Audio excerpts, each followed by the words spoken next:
So once I've finished all my range of movement tests and my relevant neurological tests, I'll have the patient or Bonnie laying down on the table face down. Now Bonnie, we're going to do a couple of muscle tests here, and I want to see how strong your hamstring muscles are. So if you could start off, bend your left knee for me please. And it's always good when the patient's laying down, sometimes left and right gets a bit confusing, so if you want to use the left leg, just give it a little tap. Now, don't have the knee at a full 90 degrees, just have the leg about here. Now, when you're doing the muscle test, just be very careful that you're not pushing on the Achilles tendon, because that can be tender. Just have a nice wide position like so, and just let the fingers touch the leg. You don't want to grip the leg, okay, because that's uncomfortable.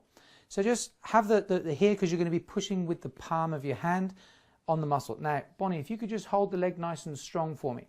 So this test is just establishing that there's good power, good strength in the leg. Now, if you have a young patient or an elderly patient, you may not need to push nearly as hard, okay, because it's not a wrestling match. With a muscle test, really, it's not so much how much overall strength they have, it's the speed of response. Just relax there for me, Bonnie, please, and then we'll test the other side. If you have a stronger patient, maybe someone who's not quite so sure about the whole principle of muscle testing, you can always demonstrate to them just how strong they are to start with. So hold nice and strong for me, Bonnie. Hold and just see. So the hamstring muscle is not a muscle that you can easily, just relax, cheat with, because the hamstring muscle is typically 4 to 5 times stronger than the upper body. So a perfectly good hamstring, I shouldn't be able to overpower with my arm strength.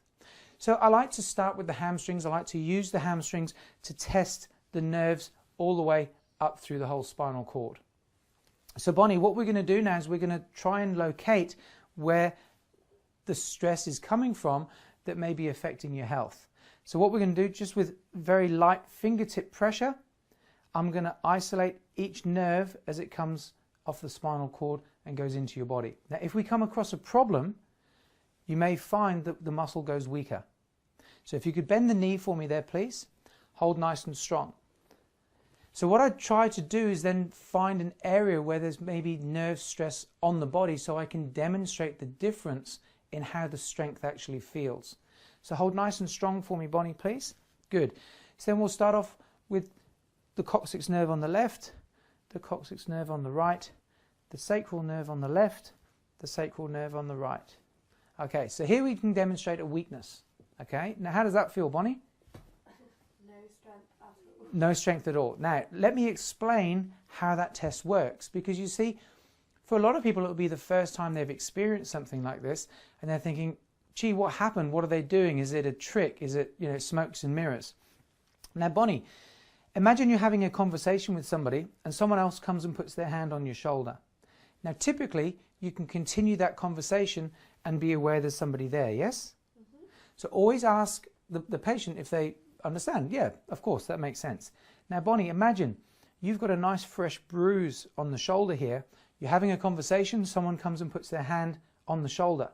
Automatically, you're going to turn, kick, punch, scream. You're going to do whatever you can to protect yourself. Sometimes even just before they touch it. Have you ever had that happen before? No, but I know what you mean. You know what I mean? Okay. So exactly the same principle. If I were to put pressure here and there was a bruise, you would stop what you're doing and you'd focus on trying to protect yourself. When I put pressure here on the sacral nerve, exactly the same reflex is in play. And your reflexes overpower what you're consciously trying to do here, because it's more important for your body to protect you than it is to show off how strong your leg is. Mm-hmm. So once you've established how the test works and it makes sense, then you can start going into exactly what that nerve may be affecting.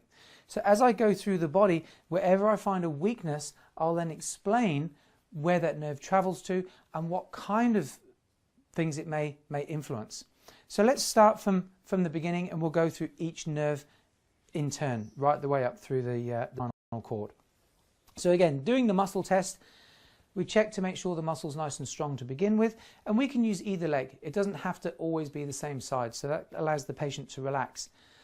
One other thing, just beware if the patient has a tendency to go into a cramp. Okay, because if they start to cramp, obviously it's going to be uncomfortable, and if the muscle does cramp, maybe just do some reflex, just do some rubbing, increase the circulation to help release the cramping, and then use the other side.